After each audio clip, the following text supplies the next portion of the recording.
Turminha boa da educação de jovens e adultos, sejam bem-vindos a mais uma aula de História. Professor Lunias Carvalho aqui com vocês, serei o seu professor nessa nossa aula maravilhosa que tenho certeza que vai agregar ao conhecimento de vocês. Beleza, galera? Então vamos ao tema de nossa aula. Vamos lá, gente. Objeto de conhecimento, o reinado de Dom Pedro II.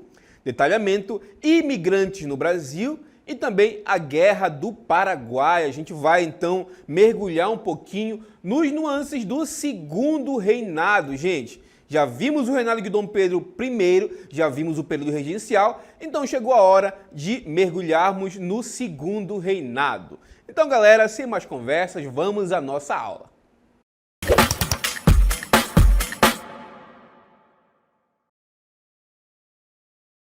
Para começarmos nossa aula, estou aqui diretamente de um cafezal, de uma plantação de café. Mas por que isso, professor? Porque a gente vai falar nesse momento sobre a economia do segundo reinado. E um dos carros-chefe, por assim dizer, da economia nesse período foi o café, a indústria cafeeira, ou melhor, o comércio cafeeiro. O Brasil foi considerado um grande exportador de café, um dos maiores do mundo. Por quê, professor? Porque nesse período, galera, o café, o nosso cafezinho, que o professor aqui, por sinal, adora, ele também ganhou gosto, por assim dizer, dos europeus, da Europa, o café, e nos Estados Unidos também, ficou sendo considerado um artigo de luxo. Então, o Brasil viu então a oportunidade de aquecer a sua economia e o café passou a ser o carro forte nesse momento da história do Brasil. Portanto, a gente vai começar nessa aula, galera, falar um pouquinho sobre a economia do segundo reinado e todas as questões que vão nortear esse panorama econômico. Por exemplo, a mão de obra, professor. Qual era a mão de obra utilizada na plantação de café? A priori, no primeiro momento, era mão de obra escravizada, com os escravizados que já existiam aqui no Brasil e também outros escravizados que viriam para cá antes da proibição do tráfico negreiro aqui no Brasil. No segundo momento, a gente vai ver que também a indústria do café, essa questão do café, a economia cafeeira, veio também incentivar para que viessem para cá, para o Brasil, gente, uma leva de imigrantes que viriam justamente para trabalhar como mão de obra, dessa vez mão de obra livre, assalariada nos cafezais. Ok, galerinha? Então vamos ao nosso texto. Vamos lá, gente. Economia do segundo reinado, galera. Vamos lá. No século XIX, o café passou a ser artigo de luxo e status sociais na Europa. Isso aqui é interessante a gente frisar, tá, gente? Por que o café ficou sendo um artigo tão valioso e tão caro a ponto do Brasil se dedicar quase que exclusivamente na economia cafeeira? Quando eu falo quase que exclusivamente, é óbvio que eu coloco também ali, ao lado do café, a economia gomífera aqui na região amazônica, mas isso é assunto para outras aulas, tá, gente? Vamos focar no café. O café passou a ser um artigo de luxo e status sociais lá na Europa. Segundo tópico para a gente colocar aqui na nossa aula, galera. Aos poucos, o café foi introduzido no Rio de Janeiro, atingindo em 1777 as áreas da Gávea, do Corcovado, de Jacarepaguá e da Tijuca. Galera, a primeira produção em larga escala, digamos assim, do café brasileiro, ele foi lá na região do Rio de Janeiro, final do século XVIII, segunda metade do século XVIII, ainda no Brasil colonial, galera. Então, quando vocês forem cobrados a respeito disso, de qual será, professor, a primeira área de grande cultivo do café, vocês vão lembrar, opa, o professor falou pra gente que no Rio de Janeiro foi a primeira área que, de fato, começou-se a plantar o café para o objetivo de exportar para fora. Mas com detalhe, gente, vocês sabem, né, galera? Vocês sabem até melhor do que eu. Nem toda terra ela é própria para certas culturas. Algumas terras são melhores, outras terras são piores. Gente, a terra do Rio de Janeiro ela não era tão propícia assim como em outras localidades, onde tem uma terra mais adubada, chamada terra roxa. E lá no oeste paulista é que vai se encontrar tanto um clima como um terreno que os pés de cacau pudessem crescer em abundância e dessa forma, a princípio, o café começou a ser plantado e colhido no Rio de Janeiro, mas como o solo não era tão rico, o solo era pobre, passou-se então a ser cultivado no oeste paulista. E sim, no oeste paulista, ele vai encontrar um clima, um solo da chamada terra roxa, e daí por diante ele vai conseguir então crescer, se expandir até se tornar o principal produto de importação brasileiro. Vamos voltar ao texto. Vamos lá, galerinha. Muitos senhores de terra do Nordeste compraram fazendas no Rio de Janeiro, até porque nessa região, como eu falei para vocês, foi onde primeiramente os cafezais começaram a ser plantados. Mas a gente vai ver a partir de agora, a partir desse momento, que outra região, em um segundo momento, vai começar a preponderar, digamos assim, a prevalecer no plantio colheita de café para exportação. As plantações cresciam à medida que o mercado europeu as absorvia. Assim o café foi expandindo rumo ao oeste paulista. Por quê, professor? Mais uma vez, tomem nota. Por que o café foi para o oeste paulista, sendo que a princípio ele estava sendo plantado e colhido lá na região fluminense? Galera, porque nessa terra o clima era ideal e a terra era roxa. Gente, quando vocês vão fazer a roça de vocês, quando vocês forem fazer a pequena plantação de vocês, vocês não vão, obviamente, plantar em uma terra ali onde o barro prevalece. Vocês vão buscar uma terra roxa, que vocês concluem que é uma terra onde é mais adubada e o clima também tem que ser ideal. E o oeste paulista, galera, ele apresentava essas condições. Ao contrário da região fluminense, lá do Rio de Janeiro, onde a terra não era assim tão fértil como no oeste paulista, aos poucos a terra foi ficando cada vez mais pobre, sendo então que os fazendeiros ali do oeste paulista tiveram melhor êxito no plantio e colheita do café para importação. Vamos adiante. Ligado às técnicas de plantio, melhor manejo e estabeleceu maior produtividade, baixando os custos da produção. No início, o café contou com a mão de obra de escravizados, porém foi absorvendo a mão de obra imigrante europeia, devido à alta do preço dos escravizados gerados pela grande procura e também o fim do tráfico negreiro pelos abolicionistas, pelo movimento abolicionista. Só voltando aqui, tá, gente? Quando a gente fala de economia cafeeira, a primeira mão de obra que vai trabalhar nas fazendas de café é a mão de obra dos escravizados. Primeiramente, a mão de obra dos escravizados. Posteriormente, a mão de obra de imigrantes europeus, galera. Graças à mão de obra da imigração europeia. Isso devido a dois fatores, gente.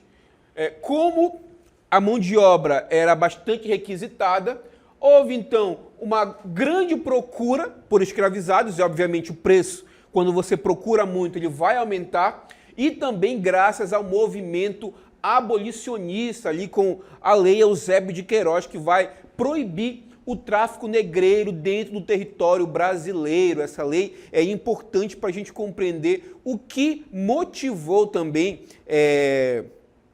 a vinda de imigrantes europeus para cá, para a região do Brasil, principalmente ali nas fazendas de café. Gente, voltando para mim aqui, galera, mostrando para aqui a mão de obra dos escravizados ao primeiro momento. Ela é a primeira mão de obra de fato que vai ali trabalhar no plantio, na colheita do café e posteriormente, galera, essa mão de obra aqui vai ser substituída por uma outra mão de obra, que é a mão de obra livre europeia, que vem para cá justamente para trabalhar nas fazendas.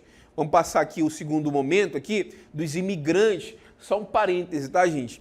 A vinda desses imigrantes para cá, gente, ela foi também um projeto de governo, galera. Por quê? Sabia-se que o Brasil estava recebendo uma pressão muito grande da Inglaterra para abolir a escravidão, e a abolição seria algo inevitável. Muitos fazendeiros se negavam a pagar salário para os seus ex-escravos, para aquelas pessoas que eram escravizadas por eles outrora. Para eles era uma ofensa você pagar um salário para quem já foi o seu escravizado. Então eles preferiam trazer imigrantes italianos e da Alemanha principalmente, para virem para cá também com o objetivo de embranquecer a população brasileira. Galera, a vinda dessa imigração para cá, ela foi uma resposta do governo ao que seria conhecido posteriormente como movimento de eugenia, galera. O Brasil é um país de raízes escravocratas e que muitas vezes tem uma dívida histórica com a população negra, que muitas vezes ainda sofre racismo e discriminação. Gente, os escravizados negros vieram para cá não porque quiseram, tá, gente? Foram forçados a vir para cá, trabalharam durante séculos construindo o Brasil que a gente conhece hoje, e ao passar a serem abolido essa escravidão, foram jogados a ver navios, e muitos deles nem sequer recebiam salário, porque o senhor de escravo preferia pagar salário para branco a que pagar salário para ex-escravizado negro. Então a gente vê também que essa passagem de mão de obra negra escravizada para mão de obra europeia, ela tem um pano de fundo totalmente racista que perpetua na nossa sociedade através do que a gente conhece como o racismo estrutural. Só para a gente refletir um pouquinho do porquê esse imigrante europeu veio para cá, para o Brasil, trabalhar como mão de obra livre, no lugar de escravizados que muitas vezes foram deixados à própria sorte após a abolição, fato que a gente vai estudar daqui a pouco. Beleza, gente? Vamos adiante com o texto. Vamos lá, galera. O capital gerado pelo café promoveu o início da industrialização no Brasil. Segundo o momento econômico brasileiro, vamos ver então uma pequena tentativa de industrialização. Vamos então compreender o que estava passando no Brasil nesse momento. Vamos lá, galera. Em 1842, o governo não renovou o Tratado de Comércio com a Inglaterra e decretou em 1844 a tarifa Alves Branco, que elevava os tributos sobre os produtos importados. A gente já viu em outras aulas, galerinha, que quando o Brasil se emancipa politicamente, ele acaba ficando dependente econômico dos ingleses. E um dos requisitos e uma das questões que a Inglaterra exigia do Brasil fossem que os seus produtos industrializados viessem para cá, para o Brasil, e não pagasse imposto ao entrar, ou pagasse uma tarifa pequena. A gente sabe que na lei do mercado, para defender o comércio interno, muitos países, a maioria dos países, colocam imposto em cima de produto importado. Se você for, por exemplo, importar um produto de fora do país, você vai ter que pagar um imposto. Gente, esse imposto não é exclusividade do Brasil. Em todos os países do mundo existe a taxação. Se você for importar, ou melhor, exportar para fora, o seu produto também vai encarecer, porque chegando lá na alfândega daquele país, vai ter que pagar imposto. E o imposto ele é comum, ele é colocado para que o Estado possa, obviamente, arrecadar dinheiro, mas também para proteger a indústria e o comércio nacional, para que as pessoas prefiram comprar produtos nacionais do que comprar produto de fora. Nesse momento da história do Brasil, galera, a Inglaterra tinha meio que um livre comércio aqui com o mercado brasileiro. E a tarifa Alves Branco, ela veio ali, aconteceu em 1844, e ela veio justamente para elevar a tarifa de produtos importados, justamente para defender o comércio nacional. E isso acabou gerando oportunidade, galera, de alguns empresários de investir numa industrialização dentro do território nacional. A gente vai destacar mais uma vez aqui a atuação do Barão de Mauá, que foi o pioneiro, um dos pioneiros no processo de industrialização no Brasil. Vamos ao texto, galerinha, vamos lá. Prevalecendo o esforço isolado da criação de indústrias, O principal exemplo coube a Irineu Evangelista de Souza, o Barão de Mauá. Galera, o Barão de Mauá foi uma figura bastante importante para a gente compreender o processo do que seria o embrião da industrialização brasileira. Ele tinha ali uma indústria de carvão que ajudou ele a meio que montar a sua primeira ferrovia, que ligava ali a região das plantações do Oeste Paulista até a região portuária ali do estado de São Paulo, onde hoje é o Porto de Santos. E essa ferrovia foi importantíssima, galera, para escoar a produção de café do Oeste Paulista até o Porto de Santos, onde ele iria ali para países da Europa e dos Estados Unidos. Vamos adiante, gente, vamos lá. Urbanização e mudanças sociais no Império. O segundo reinado no Brasil, o Império foi o período marcado por uma crescente contradição entre a modernização de parte da sociedade e a permanência de traços socioeconômicos e culturais dos séculos anteriores à colonização. O Rio de Janeiro, por exemplo, era uma cidade que mesclava ali certo ar de modernidade com também um certo ar de cidade ainda provinciana, ainda pertencente ali ao antigo Brasil colônia. Então viu-se naquele momento a necessidade de modernizar o Império. Vamos adiante que eu vou mostrar para vocês aqui um exemplo da urbanização brasileira, aqui uma estação de trem muito comum naquele momento, que servia, como eu falei para vocês, para interligar a região a outra. O trem, o veículo ali a vapor, ele ajudou muito nesse processo de industrialização à medida que facilitava ali a locomoção do indivíduo de um lugar para outro. Ok, gente? Então a gente está compreendendo aqui que nesse período do segundo reinado prevaleceu ali o processo de urbanização no Brasil. Vamos adiante, gente. Eu quero falar para vocês a expansão da economia cafeeira nesse momento. Próximo tópico para a gente entender, vamos lá? Em 1850, houve a decretação da Lei Eusébio de Queiroz, importantíssima lei que proibiu o tráfico interno de escravizados. Essa lei bastante famosa e bastante emblemática para a gente conhecer as políticas ali do segundo reinado. Além da lei de terras também, galera, de 1851, importantíssima ali para a questão fundiária brasileira, onde a gente compreendia naquele momento que as terras elas poderiam ser ocupadas de formas tradicionais, mas a partir da lei de terra de 1851, toda a terra, para ser passada, para você ter a posse da terra, você deveria que obrigatoriamente ter um documento de compra e venda. Isso, obviamente, vocês devem compreender que era para prejudicar os escravizados, os negros, que eram libertos, que tinham dificuldade de adquirir a terra, e a terra tinha monopólio ali dos grandes cafeicultores e dos grandes latifundiários como um todo. Vamos adiante agora, vamos lá? Em 1854, houve a iluminação pública no Rio de Janeiro, que naquele momento era a capital da República não, a capital do Império, gente, a capital imperial, e foi a partir de 1854 que essa cidade, a capital do Império, teve ali uma iluminação pública. Vamos adiante, próximo fato.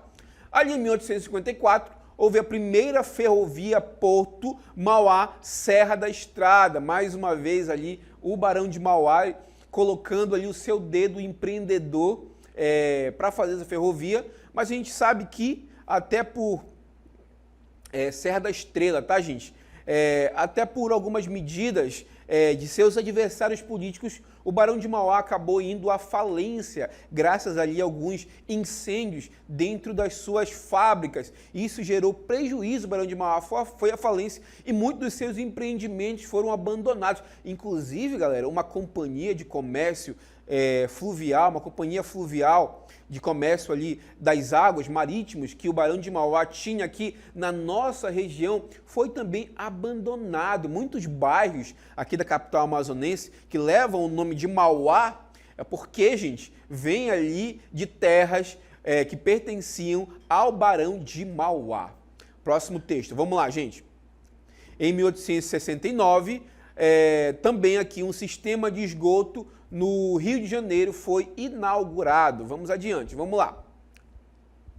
Já em 1872, a iluminação pública sai do Rio de Janeiro e chega ali também à cidade de São Paulo. Duas das maiores cidades do Brasil naquele momento, Rio de Janeiro e São Paulo, possuem iluminação pública, para vocês verem como no segundo reinado foi marcado ali pelo processo de urbanização também, gente. Próximo tópico, vamos lá, galera.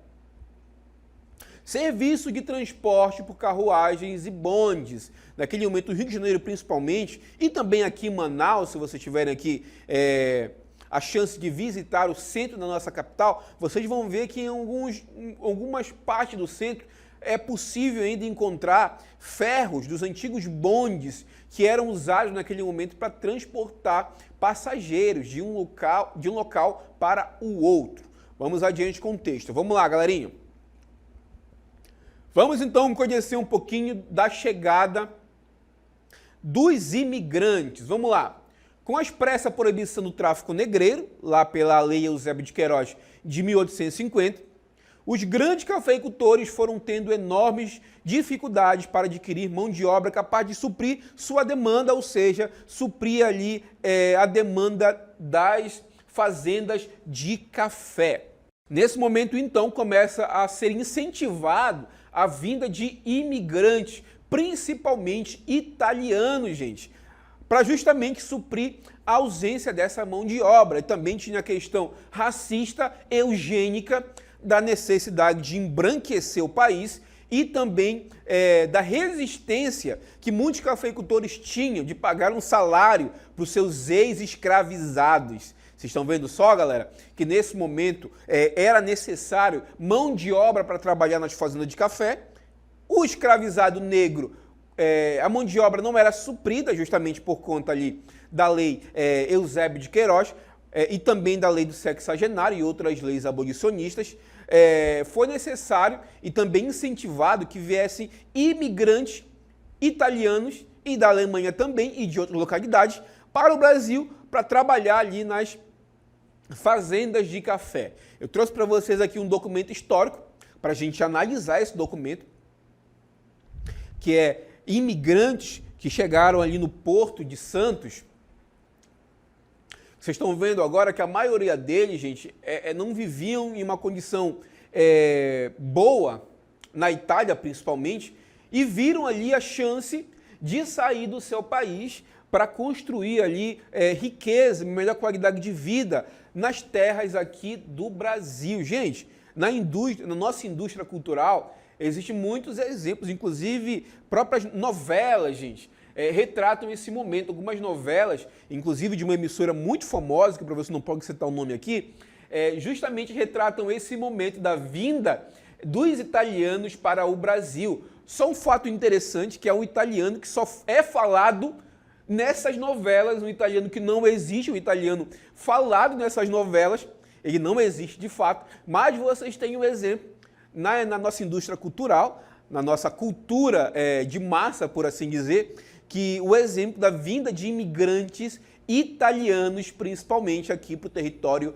brasileiro. Trouxe aqui uns tópicos para a gente analisar sobre a vinda do imigrante, por conta ali da proibição do tráfico interprovincial de escravizados, ali pela Lei Eusébio de Queiroz, o emprego da mão de obra imigrante europeia, e aqui o nome de um fazendeiro, que foi senador também, o Nicolau Campos Vergueiro. Esse camarada aqui foi um dos pioneiros em trazer mão de obra ali europeia para trabalhar nas suas fazendas de café. E o projeto de branqueamento populacional também, um projeto preconceituoso que tinha ali como bases o chamado darwinismo social, que quanto mais negro era a população, era mais atrasada. Isso é uma teoria racista. E como tudo que permeia o Brasil naquele momento, o racismo, o eugenismo também entrou fortemente ali na sociedade. Vamos adiante conhecer um outro ponto que a gente vai abordar em nossa aula, que é também a Guerra do Paraguai, fato esse que aconteceu também no Brasil do segundo reinado, do reinado de Dom Pedro II. A Guerra do Paraguai foi o maior conflito armado internacional ocorrido na América do Sul no século XIX. É também chamada de Guerra da Tríplice Aliança, ou Guerra de la Tríplice Aliança. O professor está gastando o espanhol dele agora. Na Argentina e Uruguai e de grande guerra também no Paraguai. Galera, acontece que esse país aqui, ele acabou fazendo algo diferente do restante dos países que ali no final do século XVIII e também no século XIX conseguiram a sua emancipação política. Ao invés de investir ali na economia agrária, o Paraguai começou a investir na industrialização e também na questão da alfabetização do seu povo. Galera, lá no final do século XIX, o Paraguai, antes da Guerra do Paraguai, ele já estava ali tendo praticamente a sua população toda alfabetizada e erradicado o analfabetismo, no seu território. E, obviamente, essa questão do Paraguai, esse desenvolvimento do Paraguai, não era visto com bons olhos por algumas potências regionais e também pela própria Inglaterra, que não via com bons olhos um concorrente industrializado nessa região. Vamos compreender com o texto agora os nuances dessa guerra. A Guerra do Paraguai durou 6 anos. Teve seu início em dezembro de 1864 e chegou ao fim no ano de 1870 com a morte de Francisco Solano Lopes em Cerro Corá. Em 1864, o Brasil estava envolvido num conflito armado com o Uruguai, havia organizado tropas e invadido deposto o governo uruguaio do ditador Aguirre, que era líder do Partido Blanco e aliado de Solano Lopes, que naquele momento era ali o chefe do ditador paraguaio, por assim dizer. O ditador paraguaio se opôs à invasão brasileira do Uruguai porque contrariava os seus interesses.